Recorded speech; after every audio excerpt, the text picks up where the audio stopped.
Hey guys, welcome back to the channel. We got another good one for you here today. Here are the 3 most overrated NBA players going into the season. I bet you're going to be a little surprised by who we picked, so stick around. First up is Kyrie Irving.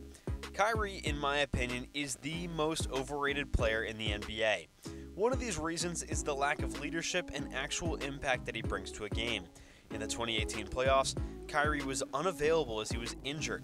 The young Boston Celtics, led by Jason Tatum and Terry Rozier, took them to Game 7 in the Eastern Conference and lost to the LeBron James-led Cleveland Cavaliers.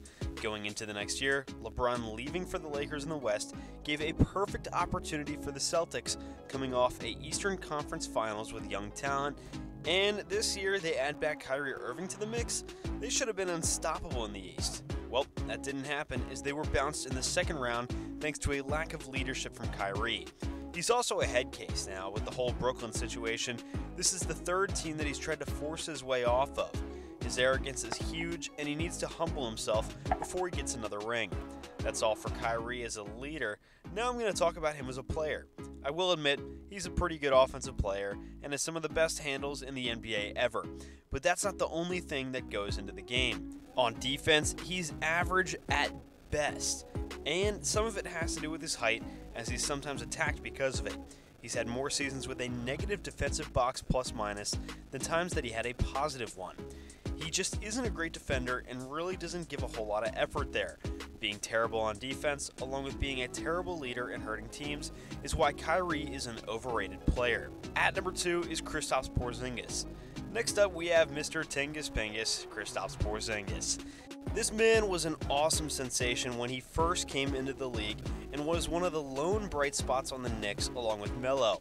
He was destined to be the next great star in the Garden, and everyone thought he was going to be a generational talent. Well, that changed when he got injured the season after his 2018 All-Star season. He's never been able to come back to his former self and develop after that. He's actually probably gotten worse since injury, which is absolutely crazy, and we gotta feel bad for him. And people still expect him to be the all-star that he once was. When he got traded to the Mavericks, everyone thought that he was going to be the second star to help out Luka and the Mavs, and that wasn't the case. And now he's gone from there, and he's in Washington, where he still scores 22.2 points per game, so people believe that he's better than he really is. Now, he's very vulnerable to pick-and-roll defense, as he's not very quick or agile. Outside of blocking shots, he's not a great defender, and on the offensive end, he is a very high-end complementary piece, as he's a big man that can shoot and isn't too bad in the paint. But because of this, people think that he's some main offensive piece, when that's just not the case. He lacks the ability to be a playmaker, and he has limited athleticism, which doesn't allow him to create a bucket for himself. He's a very solid player, but people need to stop treating him like he's more than a good starter. And at number 3 is Draymond Green. Lastly, gotta talk about Draymond.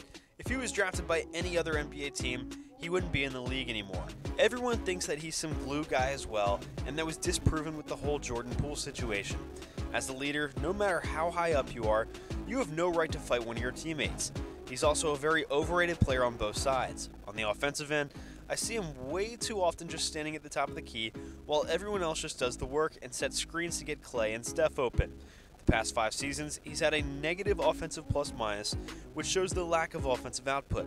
And on defense, he used to be a high-caliber defender, but now he's just above average. His defense no longer makes up for his lack of offense, which really just makes him overall an overrated player. And he doesn't deserve to get another contract, as he's overrated and isn't a key to the team as he seems to be. Well guys, that's going to do it for today's video, so thank you all so much for watching. Be sure to smash that like button, subscribe to our channel, and hit that bell icon for more content just like this. We'll see you all in the next one.